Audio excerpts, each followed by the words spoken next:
उससे पहले चारों दिशाओं से संकेत मिलने शुरू हो जाते हैं।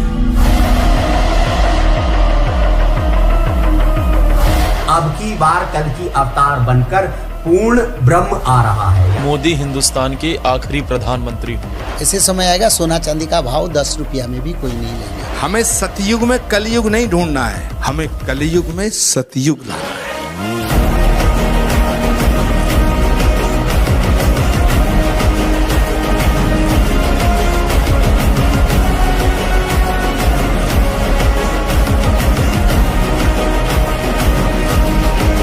बच्चे बर्बाद हो रहे, स्कूल की पढ़ाई खत्म होने लगी, पीने का पानी नहीं है, वो तो सूद ले लो आके न। आपको आस है कोई आएगा? आए हैं कौन? सतराम पाल महाराज ने किसान की लाज बचा दी, हसले होने की आस नहीं थी, इनकी आस जगा दी। भगवान बनकर के संत रामपाल जी महाराज आए हैं और उन्होंने किसानों की लाज रखी है। रामपाल के बिना फसल नहीं थी, बिल्कुल भी एक दाना भी नहीं था हमारा। बुरे समय में जो मदद करता है इंसान के लिए वही भगवान होता है। ये ऐसी फसल तो हमने कभी देखी नहीं। संत रामपाल जी महाराज तो भगवान है भाई साहब।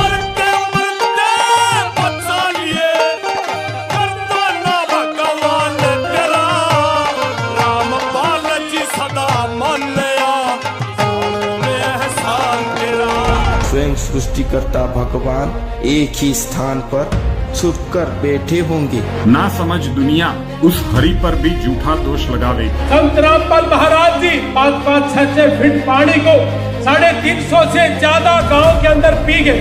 उजड़ गए थे खेत तने वे सारे बसा लिए, बचा लिए, बचा लिए, जगत गुरु बसा दिए। ये उस महाघोषणा का आरंभ है कि कलयुग में ही सतयुग का प्रभात हो गया है।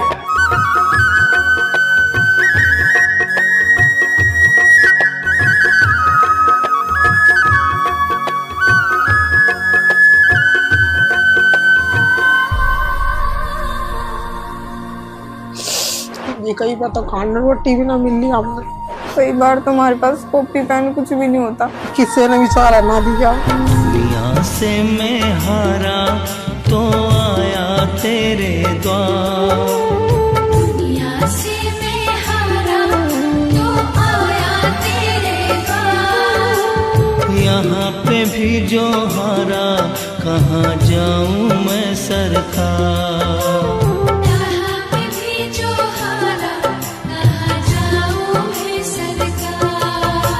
संत रामपाल जी ने मुझे नया जन्म दिया गया है, जिसके लिए बहुत बहुत धन्यवाद करती हूँ। शिक्षा ने भी साथ नहीं दिया, नोड परमात्मा ने दिया मेरा। बहुत सुंदर महल बनाया उन्होंने। प्रभु सब में समभाव विराजे, प्रभु सब में समभाव विराजे, सबका करे उद्धार बरस रहे, प्रभु की कृपा अपार बरस रहे, प्रभु की कृपा अपार। देखिए स्पेशल वीडियो 14 मार्च 2026 शनिवार को दोपहर 12 बजे से कलयुग में सतयुग की शुरुआत भाग 5 फैक्टफुल डिबेट्स यूट्यूब चैनल पर।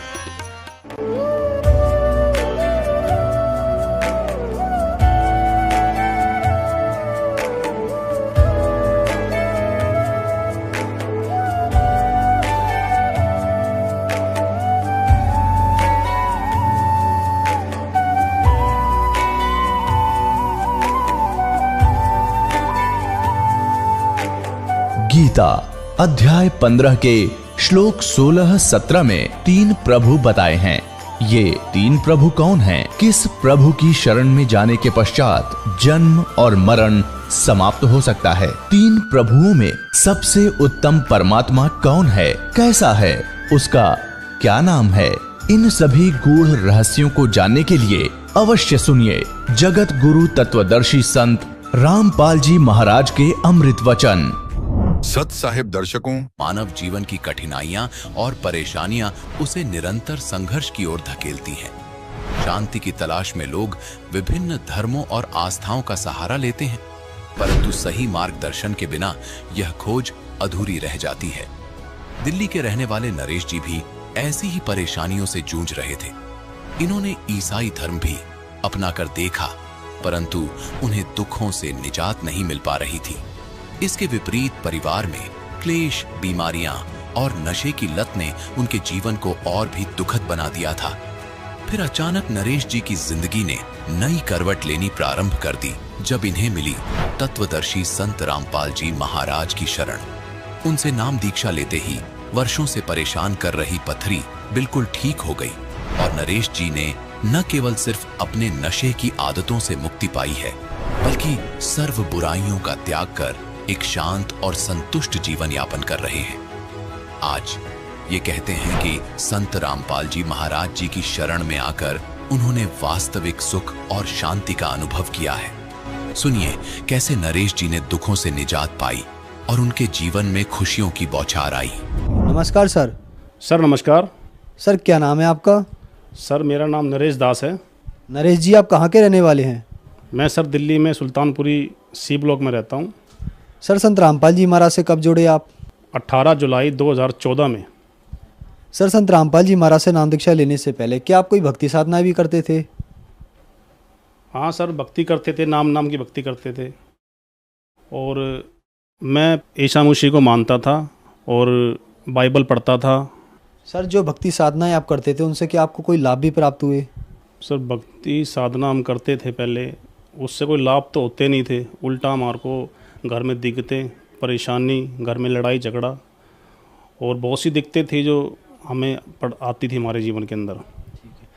सर फिर आप संत रामपाल जी महाराज की शरण में कैसे आए? सर मेरे बड़े साले हैं, सन्नौट गांव में रहते हैं, नरेला जिला में। तो मैं पहले इससे पहले ईसा मसीह को मानता था और बाइबल पढ़ता था। तो वो मुझसे मेरे बड़े साले कहते थे कि भाई नरेश और कहीं भागना दौड़ना है तो और दौड़ ले, फिर तुझे मैं ऐसी जगह ले जाऊंगा फिर वहाँ से दोबारा तुम कभी भी वापसी जा नहीं पाओगे। आप ऐसी भक्ति साधना परमात्मा बताएंगे आपको, हमारे सतगुरु रामपाल जी महाराज। तो मैं इसको इग्नोर करता था हमेशा। तो बाइबल पढ़ता था और चर्च में जाता था। हम 1.5-2 साल हम चर्च में गए। झगड़ा तो खैर हमारे घर में होता ही था, किसी भी कारण झगड़ा बनता हो हमारे घर में, किसी भी कारण, पापा से, मम्मी से, भाइयों से, बहनों से। तो हमारी बनती नहीं थी, मियाँ बीवी हम दोनों परेशान थे। तो एक दिन मैं अपने परिवार से, अपने पापा मम्मी से लड़ाई झगड़ा करके और अपने ससुराल चला गया। ससुराल जाने के बाद मेरे साले ने मुझे बताया कि भाई अब तू चल, तेरा टाइम आ गया, सतगुरु रामपाल जी महाराज के शरण में चल और उनसे नाम दीक्षा ले और परमात्मा दया करेंगे सतगुरु रामपाल जी महाराज, और पूरे विश्व में और कोई आपको संभाल भी नहीं सकता। तो सर मैं वहाँ गया, मेरे इतनी टेंशन थी और इतनी दिक्कतें थी, मैं संभाल नहीं पाता अपने आप को भी और ना अपने घर बच्चों परिवार को भी। इतना परेशान था मैं, कभी कभार सोचता कि मैं किसी को मार दूं या खुद मर जाऊं। माइंड में ऐसी भावना हमारे मन के अंदर आती थी। तो मेरे साले मुझे ले गया आश्रम में। मैं फर्स्ट टाइम गया था मैं, और वहाँ देखा मैंने तो बहुत बड़ा मतलब वहाँ पर स्थान बना था परमात्मा का, सतगुरु रामपाल जी महाराज का। तो मैंने देखा वहाँ पे लाखों आदमी भंडारा कर रहे हैं, बैठे हुए हैं और परमात्मा की चर्चा कर रहे हैं, सतगुरु रामपाल जी महाराज की। जहाँ देखो वहीं चर्चा हो रही परमात्मा की, सतगुरु रामपाल जी महाराज की, हमें ये लाभ हुआ, हमें ये लाभ हुआ। तो मैं अंदर गया तो मेरा माइंड बिल्कुल ब्लॉक हो गया। मैं क्या करूं, सर में दर्द बहुत ज़ोरों से हो रहा और घर की स्थिति सोच रहा मैं क्या करूं, मेरा आगे क्या हुआ मेरे जीवन के अंदर। जो सतगुरु रामपाल जी महाराज के शिष्य थे वहाँ सब बैठे हुए थे, तो वो बता रहे थे वहाँ, मैं बैठा सुन रहा था वहाँ। मैं जानता भी नहीं कौन थे वो कौन नहीं। कम से कम 12-13 आदमी वहाँ बैठे हुए थे और वो बता रहे कि भाई मेरे अंदर 70 भूत थे। और कोई कह रहा मैं ऐसे सर में ना अपना पकड़ के अपने घर के दीवारों में मारता था बहुत ज़ोर से। और मैं सुन रहा वहाँ पर भाई कैसे लाभ बता रहे हैं भाई, मेरे पता नहीं क्या बता रहे हैं। वो तो मेरा बड़ा साला आया, कह रहा भाई अब आया तो परमात्मा की शरण में, सतगुरु रामपाल जी महाराज की शरण में, तो आया तो नाम देख ले, चल जाइए यहाँ से भाई। तो मैं जो टेंशन होगी, मैंने कहा भाई अगर आया हूँ इतनी दूर तो नाम लेके ही जाऊँगा सतगुरु रामपाल जी महाराज से अब। तो मैं गया, नाम दीक्षा ली मैंने। सर संत रामपाल जी महाराज से नाम दीक्षा लेने के बाद क्या आपको कोई लाभ भी प्राप्त हुए? हाँ सर ज़रूर बताऊँगा मैं मुझे क्या क्या लाभ हुए हैं। मैंने नाम दीक्षा ली परमात्मा से, सतगुरु रामपाल जी महाराज से। डॉक्टर ने मुझे बताया, मेरा वो अल्ट्रासाउंड करा था मेरा, तो मेरे गुर्दे में 6 mm की पथरी थी राइट साइड में, और लेफ़्ट साइड में थी 4 mm की। मैं उससे बहुत ज़्यादा पीड़ित था, बहुत परेशान था उस पथरी से, मुझे बहुत ज़्यादा पेन होता था। तो मैंने नाम दीक्षा ली, परमात्मा का आशीर्वाद लिया, सदगुरु रामपाल जी महाराज ने मेरे सर पर हाथ रखा, पंजा रखा, वो दर्द और वो पथरी आज 6 साल हो गए हैं। मुझे ये नहीं पता वो दर्द गया कहाँ है और पथरी, वो दोनों की दोनों पथरी गई कहाँ, मुझे खुद नहीं पता। मैं बिल्कुल मतलब इस दर्द से मतलब दूर हो चुका हूँ मैं। और सर दूसरा लाभ, मेरा हाथ टूटा हुआ था सर, 15 साल पुरानी चोट थी मेरे हाथ में। मैं पेड़ पर लटका हुआ था एक बार, तो पेड़ की जब मैं डाली टूट गई तो मेरा नीचे ना गिरा, तो हाथों के बल गिरा था मैं, तो मेरे दोनों हाथ है ना ये दोनों मुड़ चुके थे और यहाँ से इतनी ऊंची हड्डी थी, इतनी ऊंची, कम से कम 1 इंची हड्डी मेरी हाथ की राइट साइड की उठी हुई थी। 15 साल हो गए थे मेरे हड्डी को उठे हुए को, वो बैठती नहीं थी कभी भी। मैंने बहुत दवाइयाँ खाई, प्लास्टर भी करवाया था मैंने, तो वो ठीक नहीं हुई थी हड्डी। 15 साल पुरानी चोट।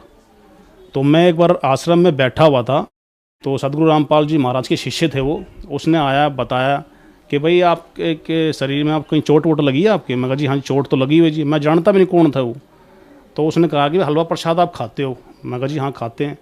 कह रहा हलवा प्रसाद तो आप खा लेते हो, जो आपके हाथ में जो घी होता है ना देसी घी, आप किसी पुरानी चोट पर लगा कर देखना आप। तो मैं तो बड़ा चिंबित हुआ, मैं कहा ऐसे चोट ठीक होती है क्या? तो मुझे विश्वास था नहीं, फिर भी मैंने लगा लिया। मुझे 1 महीना सिर्फ नाम लिए हुए हुआ था, तो मैंने उस हड्डी के ऊपर उस घी को रगड़ दिया और मेरा हाथ एक कंधा उतर जाता था। पहले चोट थी इसके अंदर, ये झटका मारते ही ये कंधा पूरा नीचे आ जाता था मेरा। इससे काफ़ी परेशान रहा मैं काफ़ी साल। तो सर, तो मैंने वो घी लगाया दोनों जगह पर। फिर एक टाइम ऐसा आया कि मैं अपनी वैन लेके जा रहा था और ठंड का टाइम था उस टाइम में, और मेरे हाथ में इतना तेज़ पेन हो रहा था इस दर्द, इस हड्डी के अंदर। तो मेरी सास थी, नरेले में रहती है, बवाना गांव में, तो उसने बताया था कि भाई नरेले में एक ऐसा डॉक्टर है हड्डी वाला, वो 300 रुपये लेगा एक टीके के और आपकी हड्डी के अंदर लगा देगा वो टीका, वो आपकी हड्डी बैठ जाएगी। तो मेरा ध्यान वहाँ गया, तो मैंने मम्मी को चलते चलते गाड़ी में फ़ोन किया, मम्मी ऐसे ऐसे आपने बताया था भाई 300 रुपये लेगा, वो हड्डी बिठा देगा। तो मैं उनके पास फ़ोन किया, वो कह रहे हाँ बेटा कल आ जाओ। तो मेरा फिर दूसरी बार मेरा ध्यान सीधा गुरु जी की तरफ गया, सदगुरु रामपाल जी महाराज की तरफ, कि भाई ये तो झूठ बोल रहे हैं, अगर ऐसा घी लगाया था मैंने और ऐसे प्रसाद खाया था। तो मेरा ध्यान वहीं गया, मैं परमात्मा तय करो भगवान। तो मैं घर पे आपसे गाड़ी लेके सिर्फ पार्क के अंदर गाड़ी लगाई थी वैन, इतने में मैंने ऐसे स्टीयरिंग ऐसे छोड़ा और चाबी लगाई, ऐसे हाथ देखा तो मेरे सामने वो हड्डी ऐसे नीचे बैठती हुई नजर आई। तो मैं वहाँ डर गया एकदम से, भाई ये कैसे हो सकता है? जैसे शटर बंद करते हैं किसी दुकान का या दरवाज़ा बंद करते हैं, ऐसे ही वो हड्डी नीचे बैठती हुई नजर आई और मैं घबरा गया था वहाँ पर। तो मैं अपने घर पे गया, अपनी मिसेज को बताया, अपनी पत्नी को बताया, तो वो उसने देखा भाई ऐसे ऐसे भी होता क्या? मैंने कहा भाई भगवान जानते हैं, परमात्मा सदगुरु रामपाल जी महाराज जानते हैं। मैंने उनको याद किया था, एकदम से 15 साल पुरानी चोट कैसे बैठ सकती है? मैंने प्लास्टर करवा लिया, पट्टी दवाई खा ली मैंने, ये कैसे बैठ सकती है? मैं कहा तो परमात्मा का काम है, फिर तो ये छोटी मोटी शक्ति नहीं है। तो मेरा वहाँ से दृढ़ विश्वास हो गया था। और मेरे मिसिज को बहुत ज़्यादा परेशानी थी, ब्लड उनके शरीर में बहुत कम था। जब ये सदगुरु रामपाल जी महाराज का जो आश्रम है, उन्होंने वहाँ जाकर नाम दीक्षा ली, 6 पॉइंट पर उनका खून था, ब्लड था उनके शरीर में, और 1 महीने के अंदर बिगर दवाई खाए और ज़्यादा फल फ्रूट मैंने खिला दियो, ऐसा कुछ नहीं था। उनका 9 पॉइंट 1 महीने के अंदर बढ़ गया। मैंने जांच करवाई थी। सर क्या आप नशा भी करते थे? हाँ सर, नशा करता था सर मैं। तो क्या संत रामपाल जी महाराज से नाम दीक्षा लेने के बाद आपका नशा छूट गया? हाँ सर, बिल्कुल छूट गया सर। बियर में बहुत ज़्यादा पीता था। घर में अपने मिसेज को बोलता था कि मेरे लिए चिकन उबाल दो, और मैं सर्दी के अंदर भी रजाई में बैठ के बियर को पीता था और मांस खाता था। तो बहुत ज़्यादा आदी था सर मैं, बहुत परेशान भी था। ऐसी हम तो बेकार की ज़िंदगी जी रहे थे। सदगुरु रामपाल जी महाराज ने बताया कि भाई ये तो गलत चीज़ है ये, और इससे आपकी भक्ति नहीं बन सकती, ये राक्षस खाना है, मदिरा और मांस खाना, ये राक्षस का खाना था ये। तो सर मैंने ये बियर, दारू, मांस, मच्छी, बीड़ी, सिगरेट, ये सब कुछ छूट गया सर मेरा। सदगुरु रामपाल जी महाराज ने बहुत दया बख्शी हमारे पे, और सदगुरु रामपाल जी महाराज की दया से, उसी कृपया से आज हमारा परिवार बहुत सुखी है।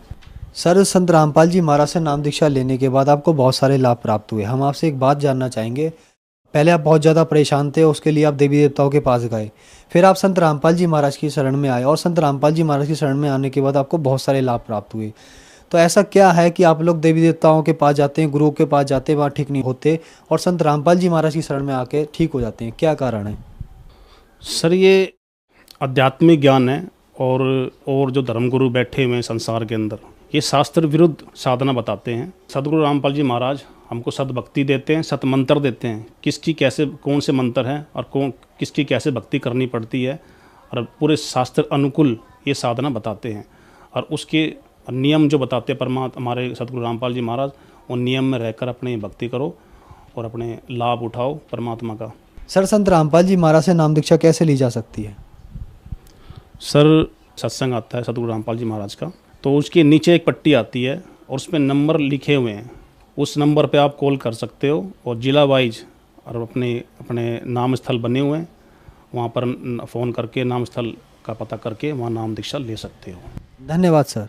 सत सही। दर्शकों, अभी आपने सुने संत रामपाल जी महाराज से दीक्षा प्राप्त करके सुखी हुए भक्त के अनुभव। अब देखिए जगत गुरु तत्वदर्शी संत रामपाल जी महाराज के मंगल प्रवचन। और मैं 120 वर्ष काशी में भी रह कर आया हूं। मैं जब चाहे चला जाता हूं, जब चाहे गुप्त होकर आता हूं, वो मेरी अलग लीला है, जैसे तुम्हें मिलकर आया हूं। लेकिन एक लीला प्रत्येक युग में मैं ऐसे करता हूं, बालक रूप धारण करके जाता हूं, वहां रह कर प्रचार करता हूं, एक जन साधारण की तरह उस समय का जो क्रिया होती है वो करता हूं। और ऐसे में वहां मैंने रामानंद जी को भी ये झटका दे करके यहाँ लाया था, उसको भी सारा कुछ दिया। तो कहने का भाव ये है, ये सारा कुछ दिखा करके गरीबदास जी को वापस भेजा।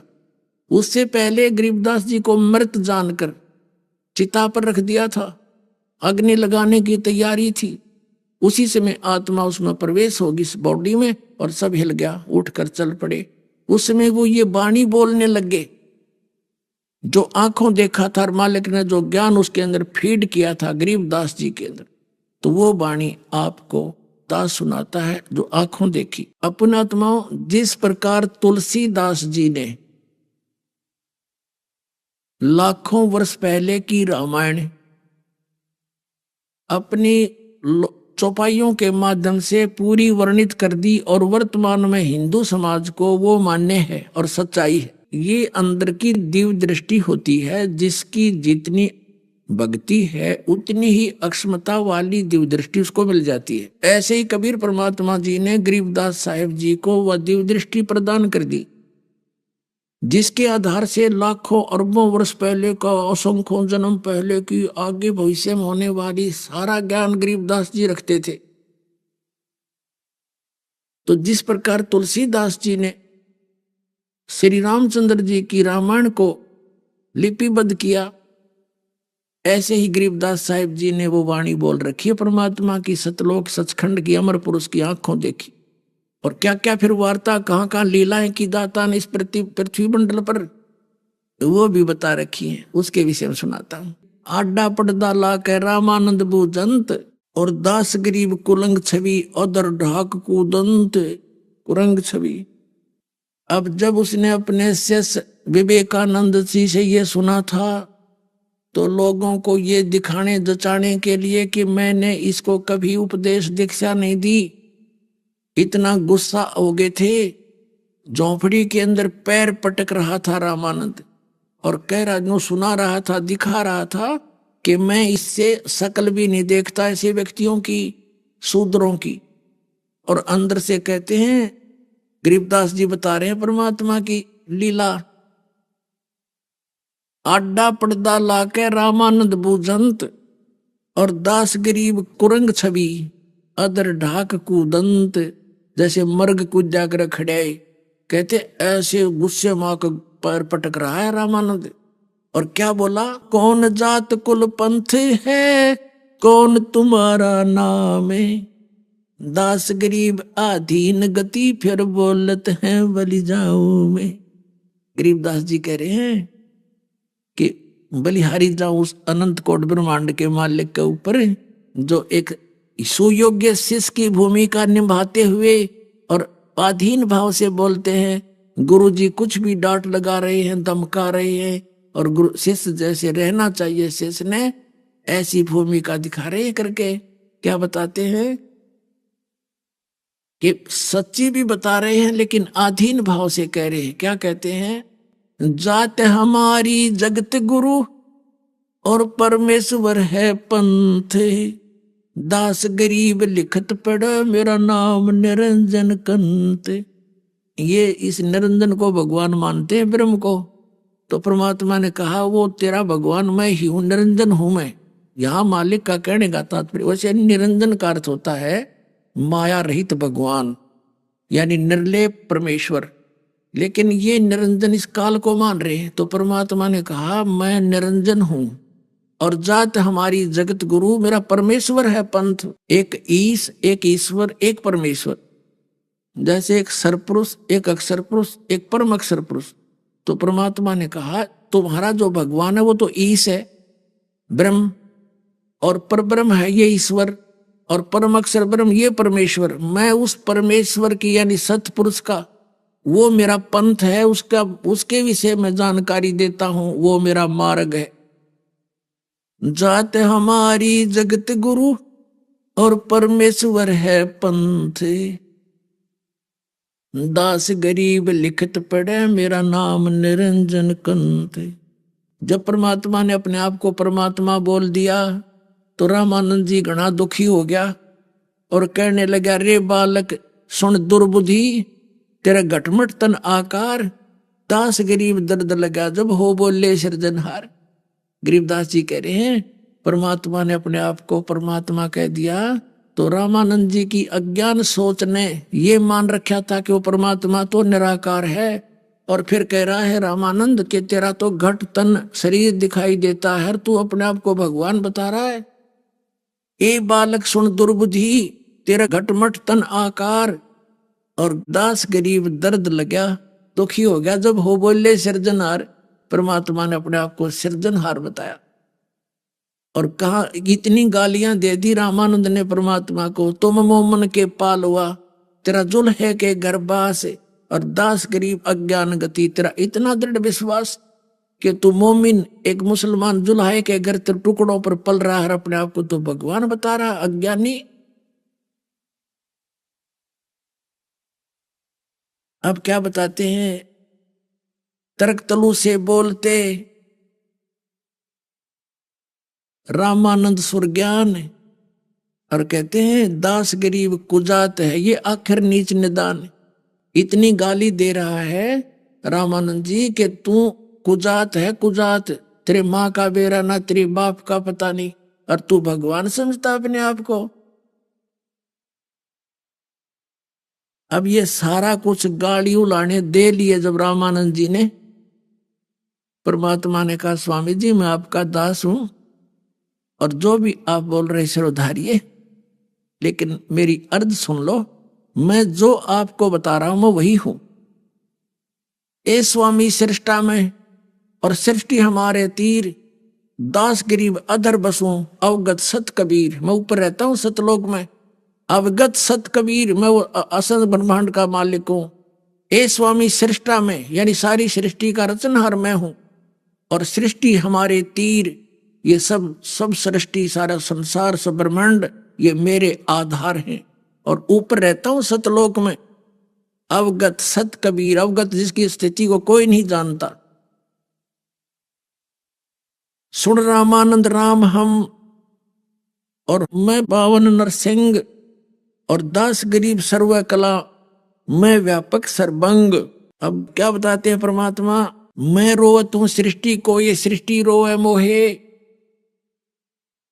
और गरीब दास हमारे वियोग को समझ नहीं सकता कोई। ये जनता, ये सृष्टि, ये बोली जो आत्माएं हैं, ये तो भगवान भगवान खोज रही हैं कि सर्व सुखदाई परमात्मा तू कहाँ है, हमारे ऊपर कष्ट आए हैं, और मैं इनको रो रहा हूं कि मैं हूं भगवान, तुम मुझे पहचान लो। मैं रोवत हूं सृष्टि को, सृष्टि रोए मोहे। और गरीब दास जी कह रहे हैं, कबीर साहब ने बताया, हमारे वियोग को हम दोनों से दूर कर दिया इस काल ने, मेरे बच्चों को मुझसे अपरिचित करवा दिया कि ये भगवान नहीं, अपने आप ये भगवान बन बैठा। अब हमारे वियोग को, हमारे बिछड़े हुए इस दुख को कौन समझे, कोई नहीं समझ पा रहा।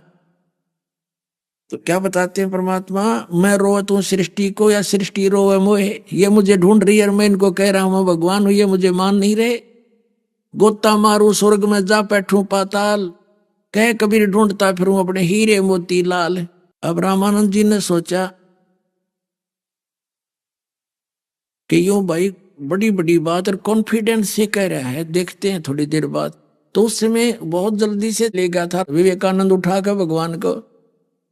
तो रामानंद जी की कुछ क्रियाएं रह गई थी नित्य क्रम की जो डेली करते थे। उसने कहा कि इसको बैठाओ बाहर बालक को, मैं पहले अपनी क्रिया कर लेता हूं फिर मिलूंगा, इससे बात करूंगा।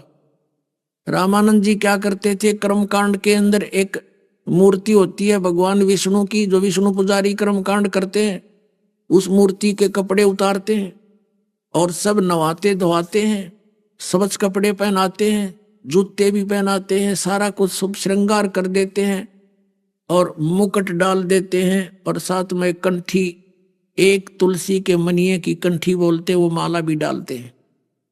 अब उस दिन क्या किया रामानंद जी, मानसिक पूजा करते थे, मानसिक कल्पना कर लेते थे, जैसे श्रद्धा बनाए रखने के लिए उनका विधान अपना उन्होंने सोच रखी थी, ऐसे भगवान में आस्था बनी रहेगी।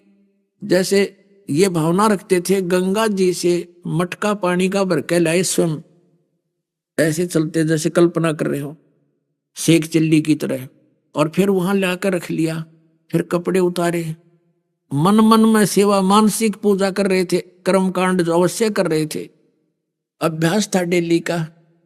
तो उस दिन उसने क्या किया, जैसे सपना नहीं होता, सपने में कति सारी चीज साफ दिखाई वास्तविक दिखाई देती है, ऐसे ही कर रहा है।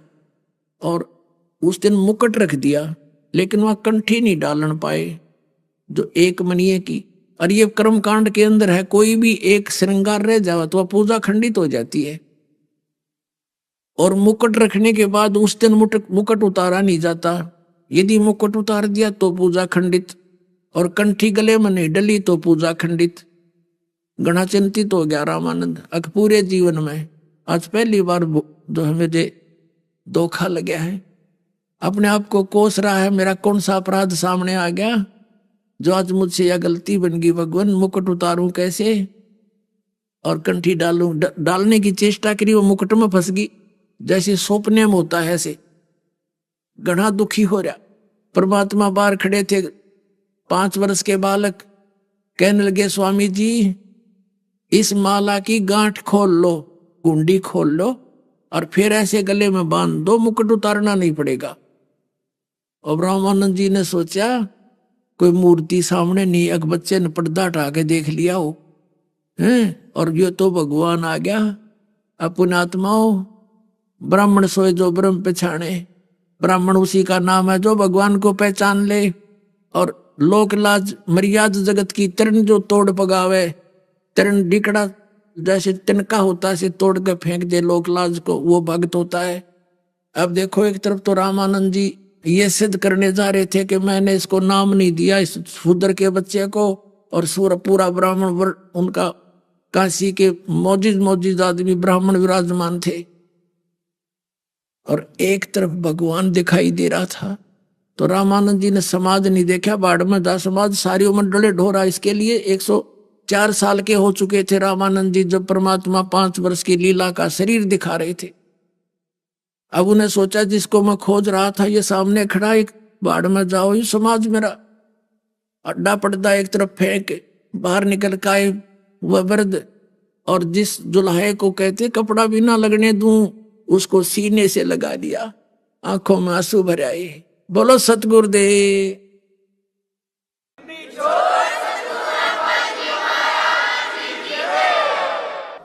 अब क्या बताने लगे, मन की पूजा तुम लखी, मेरी मानसिक पूजा की, मेरे मन की बात आप जान गए।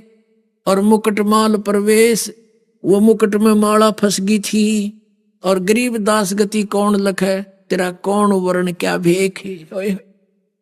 अब रामानंद जी कहते हैं हे भगवान, आपने मेरे मन की बात बता दी, आप परमात्मा हो, और आपको कैसे पहचान सकते हैं हम एक जीव संज्ञा के प्राणी, आप किस तो वर्ण में आए हुए हो, जुलाहे वर्ण में दानक कला हो, और किस वेशभूषा में पहने बैठे हो, ये धोती और कुर्ता बांध रखा। हे परमात्मा, आपको कैसे पहचान सकते हैं ये प्राणी, और मैंने तो आपको पहचान लिया दाता। और कहते हैं या तो दीक्षा तुम दी ये मान लिया मन मोरे, गरीबदास कोमल पुरुष और हमरा बदन कठोर। यजुर्वेद अध्याय नंबर 40 के मंत्र नंबर 8 में सपरि आगात कबीर मनीषी शुक्रम अकायम ऐसनाविरम परिभू स्वयंभू व्यवधाता शाश्वती भी समाभ है। इसका अर्थ यह बनता है कि वो परमात्मा सबसे पहला प्रगट पुरुष है, सशरीर है। वो कबीर मनीषी माने जगत गुरु है वो परमात्मा। उसका शरीर शुक्रम अकायम ऐसनाविरम, उसका जो शरीर है मालिक का, ये शुक्र माता पिता के संयोग से बीज से बना हुआ नहीं, उस शुक्र की अकाया, उस से रहित अकाया है उसकी, और उसके में स्नायु नहीं है, उसके शरीर में नाड़ी नहीं है, और वो स्वयंभू है, परिभू है। अरे नकलिया ने एक अकायम शब्द देख लिया कि अकायम लिखा है, भगवान काया रहित है, फिर शुक्रम अकायम और ऐसनाविरम लिखने की क्या आवश्यकता थी, फिर स्वयंभू कैसे लिख दिया। तो ये बालक के संदेश मालिक के ज्ञान को। तो पुणात्मा यहां रामानंद जी क्या कह रहे हैं कि गरीबदास तुम कोमल पुरुष और हमरा बदन कठोर, कि आपका जैसे मालिक को रामानंद जी ने सीने से लगाया ना बालक की तरह, तो उसके शरीर में हाथ ऐसे गढ़ते चले गए जैसे रुई में जाते हैं फोम के अंदर। अर्जुन बोला हे भगवान आपका शरीर है और तरह का है, ऐसे देखा बुढ़ा बुजुर्ग ऐसे, हे परमात्मा। तब उसने कहा था कि मन की पूजा तुम लखी मुकुटमाल प्रवेश, गरीब दास गति कौन लखे, तेरा कौन वर्ण के भेख।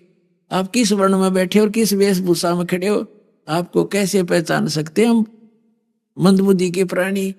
हे मालिक मैंने आपको पहचान लिया। तो पुणात्मा एक तरफ तो पूरा ब्राह्मण वर्ग इज्जत और बेइज्जती, एक तरफ भगवान, तो संत भगत वो होते हैं, कहते हैं वक्त पड़े सौदा करे और भाड़ में जाओ वो नकली ज्ञान फेंक दे उसने तुरंत ठाक। मीराबाई ने कहा था जब उसकी माँ उसको कहने आई थी बेटी तू मत जा कर इन सत्संग के अंदर, लोग हमारी तकरार करते हैं, बेटी बेइज्जती हो जाएगी। तब ने कहा था माता सत्संग में जाना मेरा ना छुटाई, चाहे जड़ का मरो संसार, जो उद्देश्य को हम लेकर आ रहे हैं जो उसमें बाधक हो हमारा कैसे हो सकता है। तो पुण्यात्मा परमात्मा ने फिर उस रामानंद जी की बुद्धि को फिर थोड़ा सा बदल दिया। फिर एकदम बोल पड़ा वो विवेकानंद के महाराज जी, इसने ऐसे ऐसे कहा था, उनकी तो बात खत्म हो गई। बोला तू बैठ एक तरफ। तब कहता भगवान आपने झूठ क्यों बोला। कबीर साहब ने पूछा कि क्या झूठ बोला स्वामी जी, कि तूने ये कहा कि मैंने आपको दीक्षा दी। मैंने कब दीक्षा दी आपको। परमात्मा ने कहा जिस समय आप गंगा घाट पर स्नान करने के लिए गए थे, मैं पैड़ियों पर लेटा हुआ था, आपकी खड़ाऊ मेरे सिर में लगी थी, आपने कहा था बेटा राम राम बोल, मेरे सिर पे हाथ रखकर आशीर्वाद दिया था। अब रामानंद जी ने कहा कि बेटा वो बालक तो 2-2.5 वर्ष का होगा ज्यादा से ज्यादा, क्योंकि 2.5 वर्ष के बालक में और 5 वर्ष के बालक के शरीर में डबल डिफरेंस हो जाता है हाइट में, बॉडी में। तो परमात्मा ने कहा देखो स्वामी जी सामने देखना जरा, एक सेवादार की खटिया थी चारपाई, उस पर लेट के 2.5 वर्ष का बालक का रूप बना के और एक 5 वर्ष के बालक के रूप में अलग से खड़े रहे और कहा देखियो ये सामने ऐसा था। मैं रामानंद जी ने 6 बार तो 2.5 वर्ष के बालक की तरफ देखा और 6 बार देखा 5 वर्ष के बालक की ओर, आंखें मलमल कर देखा कि मुझे धोखा तो नहीं लग गया। इतने वो बालक उठकर कबीर साहब में समा गए उनको देखते देखते 5 वर्ष के बालक को।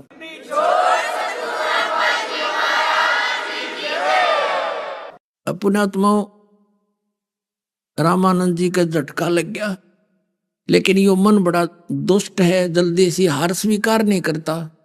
रामानंद जी ने कहा बच्चा मैं राम राम तो नाम नहीं देता, क्योंकि ये ऋषि लोग ओम मंत्र देते थे और कहते थे इसको तुम ना बताना कि गुरुजी ने क्या नाम दिया, क्योंकि अगर तुम बता दोगे ऐसे जाप ओम ओम ऐसे बताया है तो तुम उसके गुरु हो जाओगे, तो तुम अधिकारी होते नहीं, इसलिए तुम्हारे दोनों को हानि हो जाएगी। इसलिए गुप्त रखना अनिवार्य होता है। आप जी ने नहीं किसी को बताना कि ऐसे ऐसे ऐसे बोलते हैं, नहीं। तो कहने का भाव ये है, तो इसलिए उसका कोड वर्ड बना रखा था इन महापुरुषों ने कि भाई राम नाम ले ले, राम का नाम ले ले गुरु तय। और फिर भी आपस में मिलते थे, भाई राम राम। राम राम का अर्थ होता था, वो कहते थे कि गुरु जी ने जो मंत्र दे रखा है उसका जाप करियो। तो ऐसे वो राम राम तो वैसे बोलते थे, मंत्र देता था ओम। तो कबीर साहब ने कहा कि आप ओम नाम देते हो। अब रामानंद जी ने सोचा कि दुल्हाओं और दानकों को तो हमारे कोड वर्ड कोई बता नहीं सकता, क्योंकि हमने ब्राह्मण ही तो चेले बना रखे हैं, गुरु पद उनको दे रखा, तुम आगे शिक्षा दिया करो, तो ये कभी नहीं बता सकते। तो उसको ये भी बात समझ में आ गई, ये नरा बालक नहीं है। फिर उसने रामानंद जी ने कहा कि बच्चा, मैं कुछ डिस्कस करना चाहता हूं। कहो बैठो। एकांत में बैठ के वो चले गए अपने आप, जिसने जाना था खिसक गए। तो वहां परमात्मा की और कबीर जी की चर्चा हुई। रामानंद जी ने कहा, देखो आपका ज्ञान में वजन है और मेरा ज्ञान तो बालक जैसा है, लेकिन मैं 104 वर्ष का हो गया परमात्मा, और आपका ज्ञान मैं मान ले उपदेश दीक्षा आप वाली शुरू कर दूं, कल मेरी मृत्यु हो जाए तो मैं घर का रहूंगा ना घाट का। तब कबीर साहब ने कहा कि यह मौत मेरे हाथ में है, मेरी आज्ञा के बिना निकट नहीं आ सकती स्वामी जी, और जीवन तो थोड़ा ही भला, जस सत सुमरण हो, लाख वर्ष का जीव ना लिखे धरे नहीं कोई। तो रामानंद का बात कुछ समझ में आई है, लेकिन यो मन फिर भी बदमाश है। परमात्मा ने कहा कि आप किस आशा में भक्ति कर रहे हो, क्या उद्देश्य लेकर के। तो रामानंद जी ने कहा कि मैं स्वर्ग में जाऊंगा विष्णु जी के लोक में, और वहां पर दूधों की नदियां बहती हैं, बड़ा सुंदर शरीर मिलता है, शरीर के अंदर हीरे पन्ने जैसे तिल होते हैं बच्चों के, ऐसे उनके देवताओं के ऐसे शरीर बनाए जाते, सुंदर लगते। एक आधा तिल जैसे भगवान श्री कृष्ण के पैर में एक पद्म था चमकीला, ऐसे वहां होते हैं।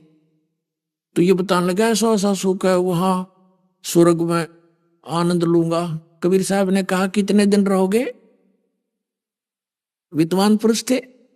कहा, बच्चा वो तो अपने जितनी मेरी पुण्य कमाई होगी तब तक स्वर्ग में रहूंगा, फिर कहाँ जाओगे। पता नहीं, 83 लाख योनियां भी भोगनी पड़ेंगी, फिर खाक है वो सुख, वो क्या सुख है फिर। अब वो एकदम चिंतित हो गए। बात तो ठीक है, अब तेरे कृष्ण, तेरे विष्णु जी, ये बाल मुकुंद भी मरेंगे, ये तेरे बिहारी जी भी मरेंगे, और फिर कहाँ रहोगे तुम। फिर आप परमात्मा ने कहा कि देवी पुराण के अंदर 3रे स्कंद में 5वें अध्याय में लिखा, पढ़ कर देख स्वामी जी। ये विष्णु जी स्वयं कहते हैं अपनी माता को कि तुम शुद्ध स्वरूपा हो और ये संसार तुमसे उद्भासित हो रहा है, मैं ब्रह्मा और शंकर, हमारा तो जन्म और मृत्यु होता है। अब उसको तो याद थे कंठस्थ, सारी उम्र इससे काम पर लग रहा था। 16 साल की उम्र से लग गया था। रामानंद 104 वर्ष का हो गया था। सब पुराण, ये वेद गीता कंठस्थ सब वो याद थे उनके। कहना बेटा सचमुच ये तो मैंने कभी ध्यान ही नहीं दिया इस बात पर। तो फिर कहाँ रहोगे जब ये 14 भवनों का आग लगेगी, ब्रह्मांड भी नाश होगा। एक ऐसा स्थान है सतलोक जो कभी समाप्त नहीं होता, जिसके विषय में गीता ज्ञानदाता 18वें अध्याय के 62वें श्लोक में कहता है, अर्जुन तू सर्वभाव से उस परमेश्वर की शरण में जा, उस परमेश्वर की कृपा से तो परम शांति और सनातन परम धाम को प्राप्त होगा। यहां बात घुमाकर भगवान कहते हैं वो ज्ञान है मेरे पास स्वामी जी। अब स्वामी जी फ्यूज तो हो गए, कंडम तो हो गए, लेकिन ये मन बड़ा हट्टी है इसकी। लेकिन परमात्मा भी तो इसका बाप है, वो करके छोड़ेगा इसने कंडम। रामानंद जी ने कहा मैं बचपन से ही ना समाधिस्थ होता हूं और बहुत दूर तक मेरी समाधि जाती है। परमात्मा बोले समाधि लगाओ, आप देखता हूं कहां तक पहुंचते हो। उन्होंने समाधि लगाई तो रोज का अभ्यास था, मिनटों में समाधिस्थ हो गए। परमात्मा पहुंचे साथ में सूक्ष्म रूप में त्रिकुटी के ऊपर, क्योंकि त्रिकुटी जब ये सुषमा के पार करके त्रिकुटी आ जाती है, सुषमना द्वार को पार करते ही त्रिकुटी आती है। और तिरकुटी तो ऐसा जैसे इंटरनेशनल एयरपोर्ट होता है। और वहां से फिर अपने अपने जहां जहां जिस इष्ट का उसने साधना कर रखी आजीवन, उस वहीं से उसका वो जहाज जाता है, वहां से फिर उसी लोक में पहुंच जाता है। वहां जाकर कोई परिवर्तन नहीं होता। कहते हैं योग युक्त प्राणायाम कर जीत्या सकल शरीर, और त्रिवेणी के घाट पे वहां अटक गए बलबीर। अब वहां 3 रास्ते हो जाते हैं, 3 रास्ते त्रिवेणी बोलते हैं उसको। सामने ब्रह्मरंदर, ऐसे सामने और लेफ्ट साइड में ये धर्मराज का ऑफिस है, एक पूरे वो बना हुआ सेक्रेटरीएट समझ लो। सबसे पहले धर्मराज के पास प्राणी जाता है, उसका अकाउंट देखा जाता है, जिस इष्ट की उसने साधना कर रखी वहां उसकी टिकट बना दी जाती, वहां भेज दिया जाता। नरक में जाना नरक में डाल दिया जाता है, किसी पशु योनि में जाना भूत बनना वो भेज दिया जाता है। और राइट साइड के अंदर ये अन्य और लोक हैं, जैसे 88,000 खेड़े हैं, शपथपुरी है, और सामने का ब्रह्मरंध्र है। कहते ब्रह्मरंध्र के घाट को खोल लेता है कोई एक, द्वारे से फिर जाते हैं ऐसे बहुत अनेक। तब परमात्मा ने कहा कि ये है जो आगे जो जा रहा है ब्रह्मलोक का रास्ता है, और ये तेरे मंत्र से नहीं खुलेगा, हरे राम हरे कृष्ण और केवल ओम मंत्र से। ये मेरे पास वो सतनाम मंत्र है 2 अक्षर का स्वामी जी, और इसके उच्चारण से तुरंत खुल जाएगा। रामानंद जी ने अपने सारे जंतर मंत्र कर लिए, वो नहीं खुला। तो परमात्मा ने कहा कि मैं बोलूं सिमरण करूं श्वास उश्वास से अपना एक मंत्र का। ऐसे करते ही वो सामने का पट खुल गया, बजर कपाट एकदम ऐसे साफ। तो परमात्मा ने कहा आ स्वामी जी मेरे साथ। अब लेकर गए कि जिसको तुम निराकार ज्योति निरंजन और ब्रह्म कहते हो, ये बैठा साकार देख सामने। परमात्मा को देखकर उस नतमस्तक हो गया वो काल, ऐसे नीचे मस्तक कर दी गर्दन, और कहा चल इसके सिर पे पैर रख और चलो ऊपर ले चलता हूं। क्योंकि इसने उस गेट को 21वें ब्रह्मांड में जो रास्ता सतलोक जाने का एक द्वार है, जो 11वां द्वार है, उसको इसने स्वयं संभाला हुआ है। कोई इधर से निकल नहीं जा, तेरे इस घेरे में था। और परमात्मा के सतनाम के मंत्र के जाप से ये मुरझा जाता। जैसे फणपति मंत्र सुन रखे फण सकोड़, ऐसे बीरा मेरे सतनाम तयु काल लवे मुंह मोड़े। जैसे फणपति यानी सर्प ऐसे फन फैलाए बैठा हो, और गारडू एक मंत्र बोल देता है, उससे वो फन नीचे को करके सकोड़ लेता है, जमीन पर टेक लेता है। कहते कबीर साहब कहते हैं जैसे फनपति मंत्र सुन, गारडू के मंत्र को सुनकर और ले वे फन सकोड़, ऐसे बीरा मेरे नाम सतनाम से यू काढ़ ले मुंह मोड़े। ये सबसे बड़ा अजगर है। तो क्या हुआ, सतलोक फिर परब्रह्म के लोक में प्रवेश किया। उससे आगे परमात्मा भंवर गुफा से इन प्रत्येक लोक में, जैसे विष्णु के लोक में जाएंगे वहां भी एक भंवर गुफा, क्योंकि प्रत्येक इसने नकल कर रखी काल ने सतलोक की। तो ऐसे प्रत्येक लोक से पार करते एक भंवर गुफा आती है, ऐसे घूम कर उसे निकल कर ऐसे जाना पड़ता है। तो वो भंवर गुफा आगे सतलोक में प्रवेश करते समय वहां भंवर गुफा आई, तो उसमें से पार करके सतलोक आ जाता है। तो वहां जाकर जैसे गरीबदास जी के साथ लीला हुई थी, ऐसे ही उसके साथ हुई। वो 5 वर्ष का बालक जाकर के अनंत कोट ब्रह्मांड के सिंहासन पर विराजमान हो गया, और रामानंद जी से कहा कि I am God, I am supreme God. Ramanand से कहा कि मैं हूं वो परमात्मा स्वामी जी जिसकी तुमको खोज है। ओए होए, अब रामानंद जी ने वहां तो जो परमात्मा देखा उसका करोड़ सूर्य करोड़ चंद्रमा ऐसा स्वरूप देखा था। फिर वो परमात्मा कबीर साहिब के 5 वर्ष के बालक में समा गया था, अनंत कोट ब्रह्मांड के कंट्रोलर के सिंहासन पर। अकेले कबीर परमात्मा वो 5 वर्ष के बालक विराजमान हो गए। रामानंद जी से कहा कि अब जाओ बच्चा, भक्ति करो, नाम लो, तब यहां से कहो कि ये है वो स्थान तुम्हारा जहां से तुम बिछुड़ कर गए हो। अब एकदम वापस आया रामानंद, ऐसे समाधि टूटी तो सामने 5 वर्ष के बालक फिर बैठे, चरण पकड़ दिए उस बच्चे के, रोन लग गया। वो 104 साल का वृद्ध ने बोला हे परमात्मा, कहते दो ठोड़ है, एक तू भया एक से दो, और गरीब दास हम कारणे तुम आए हो मगजो। ओए होए, क्या बताया परमात्मा ने, तुम स्वामी मैं बाल बुद्धि। रामानंद जी क्या कहते हैं, तुम स्वामी मैं बाल बुद्धि, तुम मेरे मालिक, तुम मेरे गुरु, और मैं एक बालक बुद्धि का हूं। मेरा तो बालकों जैसा ज्ञान था परमात्मा, और मैं ऋषि पाक रहा था। तुम स्वामी मैं बाल बुद्धि, और कर्म भरम बयानाश, गरीब दास निज ब्रह्म तुम, मेरा हो गया दृढ़ विश्वास। गरीबदास जी बता रहे हैं ऐसी ऐसी वार्ता हुई उन आत्मा और उस परमात्मा की। बोलत रामानंद जी सुनो कबीर करतार, गरीबदास सब रूप में तुम ही बोलनहार।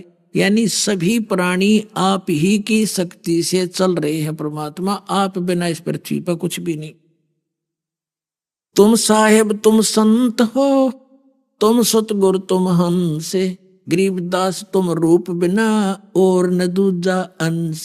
तुम साहेब माने तुम परमात्मा हो, तुम सतगुरु यानी जगत गुरु सबका सच्चा ज्ञान देने वाले भी तुम हो, और तुम ही हंस यानी एक नेक आत्मा में जो गुण होने चाहिए वो दाता, वो भी आप में ही है, इस पृथ्वी पर किसी में मैंने देखे नहीं।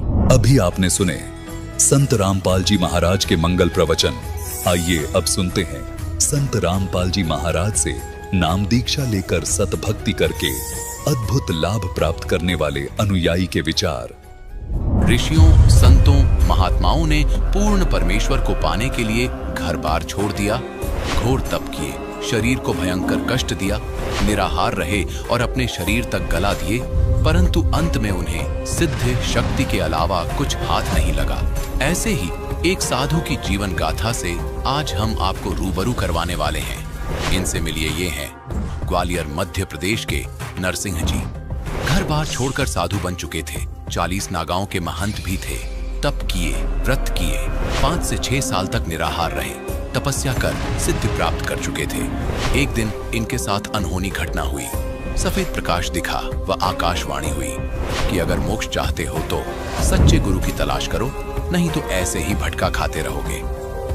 इसी तलाश को आगे बढ़ाते हुए ये अनेक साधु संतों के पास गए, पर कुछ हाथ नहीं लगा। अपितु वहां जाने के बाद से नरसिंह जी नशे का सेवन करने लग गए। इसी सफर में आगे चलते हुए नरसिंह जी को आखिर में मिल ही गई तत्वदर्शी संत रामपाल जी महाराज जी द्वारा लिखित अध्यात्म ज्ञान से भरपूर पुस्तक ज्ञान गंगा। मोक्ष प्राप्ति का सच्चा ज्ञान पढ़कर संत रामपाल जी महाराज से नाम दीक्षा लेने के बाद तो मानो नरसिंह जी का जीवन ही बदल गया। अब सुनिए इनके जीवन परिवर्तन की सच्चाई, कैसे एक साधु ने सच्चे संत की शरण अपनाई। नमस्कार सर। साहिब जी। सर क्या नाम है आपका? नरसिंह दास नाम है मेरा। मैं ग्राम मैना, तहसील चिनौर, जिला ग्वालियर, MP। सर संत रामपाल जी महाराज से नाम दीक्षा आपने कब ली? 2014 में ली सर। सर संत रामपाल जी महाराज से नाम दीक्षा लेने से पहले क्या आप कोई भक्ति साधना भी करते थे? मैं भक्ति करता था। पहले एक महात्मा जी ने नाम दे रखा था मेरे को, उन्हीं की सेवा करता था और उन्हें एक मंत्र दे रखा था, तो उसी पे साधना करते रहते थे। मैं तो बाबा बन गया था और घर छोड़ दिया था मैंने 2000 में ही। फिर जो एक महात्मा जी थे चरणदास जी, उनको मैंने अपना गुरु बना लिया। उनने मेरे को मंत्र दे दिया, तो बस उन्हीं की सेवा करता रहा और उन्होंने बता दिया बेटा जी भक्ति करते रहो, नाम जाप करते रहो और आपको भगवान मिलेगा। तो बस वो करते करते करते करते जब उनके नाम से कुछ नहीं उगाया था तो फिर मैंने दूसरे गुरु बनाए। तो उनने भी बता दिया कि भाई ऐसे ऐसे भक्ति करो, आप ठीक कर रहे हो। तो उनने बता दिया कि आप व्रत करो और उपवास करो, जितना हो सके उतना करो, ऑटोमेटिक ये पूजा पाठ बंद कर दो, आप तो तपस्या में लग जाओ। फिर मैं एक गुफा बनवाई और गुफा बनवा के फिर मैं उस तपस्या में लग गया। मैंने खाना पीना भी बंद कर दिया। 5-6 साल मैंने कोई अन्न आहार नहीं किया, केवल कोई फल फ्रूट आ जाता तो खा लेता था, और कभी कभार आलू वगैरह आ जाते थे तो उसको भूंज करके खा के और गुफा में घुस जाता था।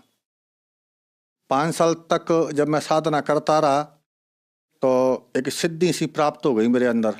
इतना मैं देख लेता था कि जब कोई मेरी गुफा की तरफ आता था तो मैं उसको देख लाता था 1 किलोमीटर 2 किलोमीटर दूर से कि कोई मेरी तरफ आ रहा है।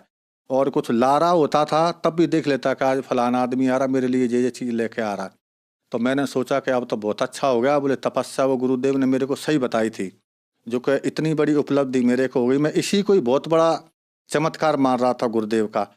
फिर तपस्या करते करते एक दिन क्या मेरे को एक वाइट कलर का प्रकाश नजर आया और उसमें से आवाज़ आ रही थी। मेरे को जी नहीं दिखा, उसकी बॉडी दिखी नहीं कि कौन है, मेरे को केवल आवाज़ आ रही थी कि बेटा अभी तो कुछ नहीं है, अभी तो ये तेरे को सीधी साधी लग गई, इससे कुछ नहीं होने वाला है। बोले अगर मोक्ष की गति चाहते हो तो इसके लिए कोई सच्चे गुरु की तलाश आपको करना पड़ेगी, और नहीं तो ऐसे ही भटका खाते रहोगे आप लोग। फिर मैंने सोचा कि ये कैसे बात बनेगी। फिर मैं बाहर निकल आया, घूमता रहा, वो सच्चे गुरु की तलाश में बहुत जगह गया मैं, पर कोई, अब जो भी मेरे सामने वो महात्मा मिलता तो मैं वो महात्मा 18 और मैं 25, इतना फर्क मेरे को उसमें दिखता था। तो मैंने कहा कि अब इनको गुरु में क्या बनाऊं कि ये तो मेरे से वैसे ही बहुत कमज़ोर हैं। ये बने जरूर हैं, मठाधीश थे, बड़े बड़े जटा जूट रखा रखे थे, उन्हें बड़े बड़े आश्रम पे पैसा वाले भी थे, पर भक्ति उतनी कुछ नहीं थी उनके पास। जब मैं उनको अपनी आंख से देखता था तो उसमें कुछ नहीं था, केवल पैसा था उनके अंदर।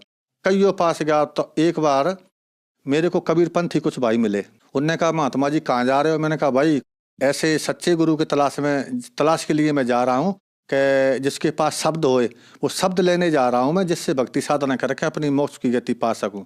तो वो बोले कि हमारे गुरुदेव शब्द बताते हैं, आप हमारे गुरु जी के पास चलिए। तो मैंने कहा चलो भाई, मैं पहले उनसे बात करूँगा। बोले हाँ आप बात कर लेना। तो वे मेरे को मथुरा ले गए सर। मथुरा में जाके पहुँचे, वहाँ के जो प्रचारक थे, क्या नाम है वो, तुलसीदास जी महाराज, जय गुरुदेव। तो उनके पास मैं गया तो उनसे भी बातचीत हुई ऐसी। तो उन्होंने कहा बेटा भक्ति करो, मैं सवेरे आपको नाम दूंगा।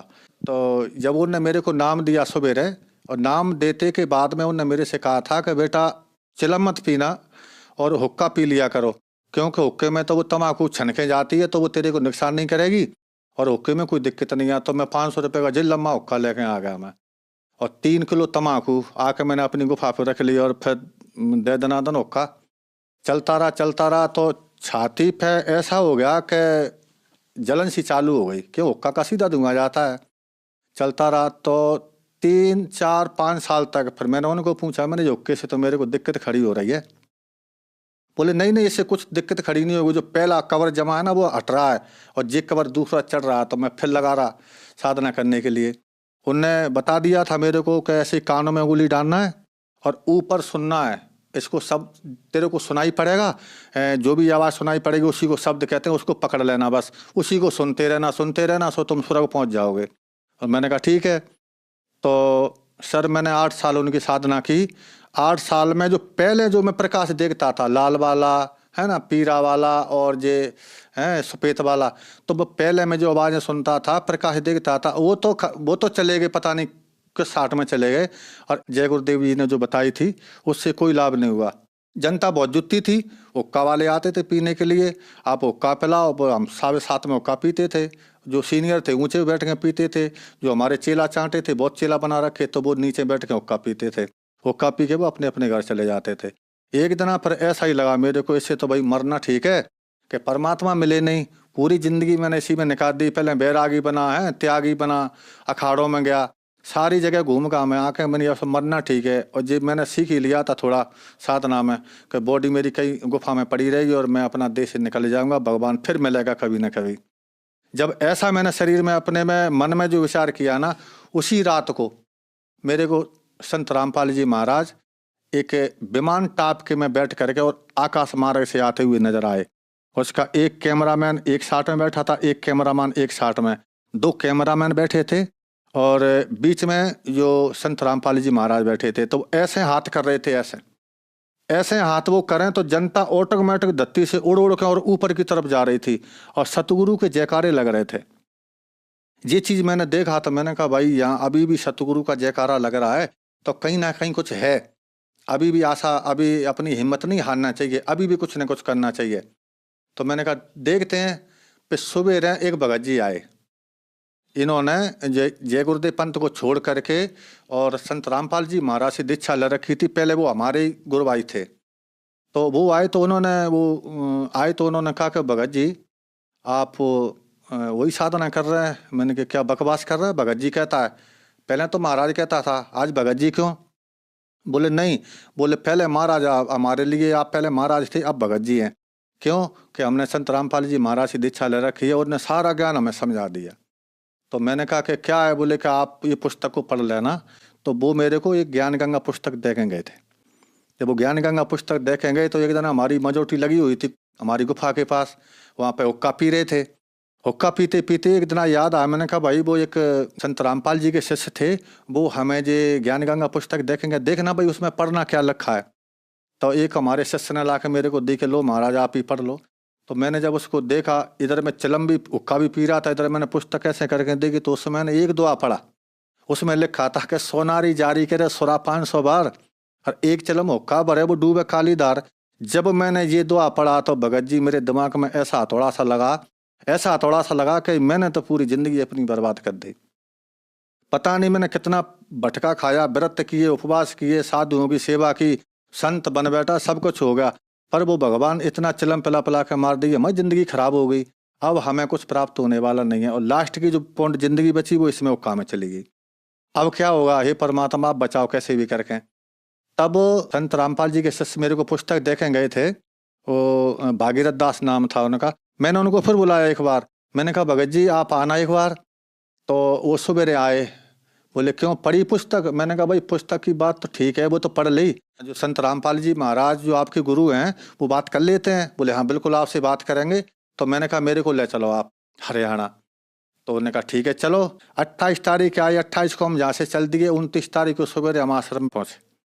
वहाँ पहुँचे तो वहाँ जा कर के अंदर उन्होंने कहा, मैंने कहा भाई पहले मैं बात करूँगा महाराज जी से, इसके बाद मैं नाम दे चलूँगा। तो वो भगत बोले कोई दिक्कत नहीं है, बोले अब तुम सही जगह पे आ गए हो, आप पहले नाम लो, नाम लेके आप परमात्मा के दर्शन करना। फिर मैं वहाँ से संत रामपाल जी के यहाँ से मैंने नाम दीक्षा ली। सर संत रामपाल जी महाराज से नाम दीक्षा लेने के बाद क्या आपको कोई लाभ भी प्राप्त हुए? जैसे ही मैंने संत रामपाल जी महाराज से दीक्षा ली और नाम ले करके जो परमात्मा के मैं दर्शन करने के लिए गया, जैसे ही संत रामपाल जी महाराज वहाँ से बाहर निकले भक्तों को दर्शन देने के लिए, तो जैसे ही मैं सामने ही खड़ा था, जैसे मेरे उनके ऊपर जो दृष्टि पड़ी ना, तो एकदम मैं ऐसा हो गया कि मन पर मेरे अंदर से कोई भूत निकल गया हो। तो एकदम ठंडक आ गई। वो परमात्मा संत रामपाल जी महाराज चले गए अपने भक्तों को हाथ रखते रखते आशीर्वाद देते देते।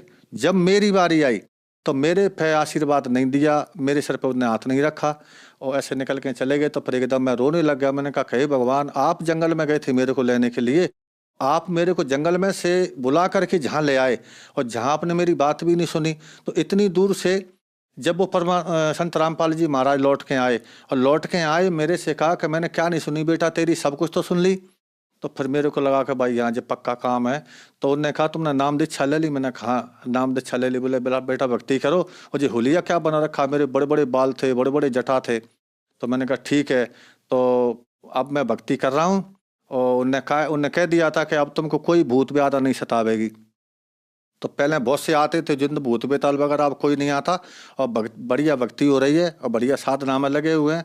और जबकि पहले मैं मरने के लिए जा रहा था, पहला लाभ तो यही है कि जब मेरा बिल्कुल ऐसे लकड़ी जैसा शरीर हो गया, व्रत करते करते उपवास करते करते, तो एकदम ऐसा नया जीवन मिला जो भक्ति साधना करने से आज देखो मेरी बॉडी कैसी है, बिल्कुल जे लग रहा है मैं तो अभी घर से निकल के आ रहा हूँ। जब मैंने जी दीक्षा नहीं ली थी जब, तो पहले अगर आज भी मेरे को लोग देखते हैं तो वो पहचान नहीं पाते हैं कि आप वही हैं क्या।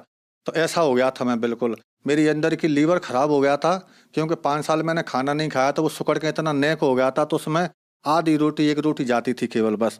तो अगर ज़्यादा खाता था तो बीमार हो जाता था और कम रोटी खपती थी, इससे बिल्कुल शरीर कमज़ोर होता जा रहा था। तो पहली बात तो यह है कि जब परमात्मा संत रामपाल जी महाराज से मैंने दीक्षा ली, तो जो मैंने मंत्रों के जाप किए, जो क्रिया उन्हें बताई थी, जो मैंने करना चालू की, तो आज मेरा वो लीवर भी सही है और मेरी पूरी बॉडी बिल्कुल ऐसे लगती है कि जी पता नहीं कौन है। और अगर आज वो देखें तो मेरे कोई पहचान नहीं पाएगा कि जी वही हैं कि दूसरे हैं। तो संत रामपाल जी महाराज ने मेरे को नया जीवन दान दिया है और इतने बहुत से लाभ किए हैं मेरे साथ। तो इतने लाभ किए हैं कि एक बार रात को वो जिंद फिर आ गया था वहाँ पर। संत रामपाल जी महाराज की साधना छोड़ने के लिए वो मना कर रहा था।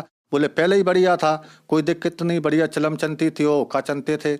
अब तो यहाँ पे कुछ होता भी नहीं है, हैं? तो बोले पहले हम भी आते थे तुम्हारे लिए, पैसा की कोई कमी नहीं पड़ती थी, हम पैसा भी आपको व्यवस्था कर देते थे। तो मैंने उनको कहा भाई अब तो मैं बिल्कुल ठीक हूँ, मेरे को कोई परेशानी नहीं है। तो वो भी धीरे धीरे करके फिर मैंने अर्जी लगाई संत रामपाल जी महाराज को, मैंने फ़ोन लगा के अर्जी लगाई मैंने कि वहाँ पे मैंने कहा भगत जी ऐसी ऐसी बात है, यहाँ पे बहुत परेशान कर रहे हैं मेरे को। संत रामपाल जी महाराज ने वहाँ बता दिया कि बेटा भक्ति करते रहो और कबीर साहब सब ठीक करेंगे, आप तो भक्ति करते रहो, भक्ति मत छोड़ना, अगर भक्ति छोड़ देना ना तो फिर वो परेशानी खड़ी हो जाएगी। आज मैं भक्ति करता आ रहा हूँ और आज तक के स्थिति में मेरे को कोई परेशानी नहीं है और आज बिल्कुल सही सलामत मैं आपके सामने खड़ा हूँ। और जब से जो मैंने ज्ञान गंगा पुस्तक पढ़ी और उसमें जो मैंने देखा और फिर मैंने गुरु दीक्षा ली संत रामपाल जी महाराज से, तब से नशा, बीड़ी, सिगरेट, गांजा, अरे पीने की तो चली बात है का, मेरे पास कोई बीड़ी पीने वाला भी आदमी नहीं बैठता, ना मैं किसी को बैठाता मैं इन लोगों के पास, और ना हमारी गुफा पे कोई अब ऐसा आदमी आता कि जो बीड़ी पीता होगा। जब तक संत रामपाल जी महाराज के शरण में नहीं जाते जब तक नशा से मुक्ति नहीं मिल सकती।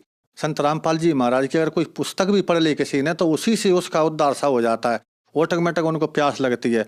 इनके शब्द में और इनके मंत्रों में इतनी शक्ति है कि ये चीज़ बगल में आती ही नहीं है, जो नशा हो कुछ भी हो सब बुराइयों से वो दूर हो जाता है बिल्कुल। ऐसी शक्ति है उनके शब्द में, शक्ति है। और जो नाम उन्होंने दिए हुए हैं वो बिल्कुल शास्त्रों में जो है उन्होंने एक एक बात बताई है, हर शास्त्र की बात मेरे को बताई।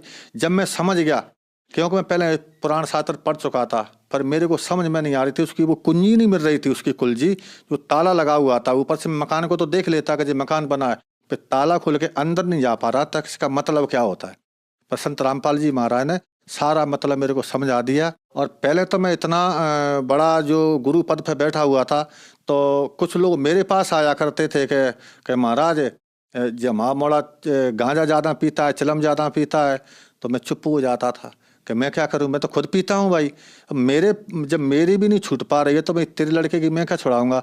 तो मैं चुप हो जाता था, उनसे कुछ नहीं कहता था, कह देता और किसी महात्मा को देख ले भाई, मेरे बस की बात नहीं है।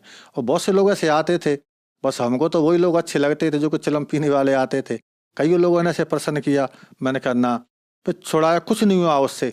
वो तो संत रामपाल जी महाराज जब शरण में गए तो आज बिल्कुल मैं स्वस्थ हूँ, मेरे को कोई बीमारी नहीं, कोई रोग नहीं है, आज मैं बिल्कुल स्वस्थ हूँ और अच्छा हूँ। सर, संत रामपाल जी महाराज से नाम दीक्षा कैसे ले सकते हैं? संत रामपाल जी महाराज से दीक्षा के लिए परमात्मा ने वहाँ से हर प्रांत में, हर जिले में नामदान केंद्र खोल रखे हैं। तो कोई भी प्रांत से, और वहाँ पर टीवी से आप देखोगे तो नीचे पट्टी पर वो नंबर आते हैं, अगर जानकारी ना हो तो उस पर नंबर लगा करके आप फ़ोन पे पूछ सकते हैं कि पुस्तक कहाँ मिलेगी। वैसे तो परमात्मा ने इतना कर रखा है कि हर गांव-गांव, गली-गली में पुस्तक सेवा हो रही है, आप उनसे पुस्तक लेकर के उसे पढ़ सकते हैं। अगर उसमें अच्छा लगे आपको तो नाम ले सकते हैं, नहीं तो आप टीवी पे सतगुरु संत रामपाल जी महाराज प्रवचन देते हैं तो उसमें आप सुन सकते हैं। उसमें नीचे नंबर आ रहे हैं, उनमें आप नंबर को फ़ोन लगा करके आप पुस्तक मंगा सकते हैं और अपने नाम के लिए जानकारी भी ले सकते हैं कि हमें नाम कहाँ मिलेगा। हर जिले में और नामदान केंद्र खोल रखे हैं, वहाँ पे जा कर के और आप सतगुरु रामपाल जी महाराज से नाम दीक्षा प्राप्त कर सकते हैं। धन्यवाद सर। सत्साई।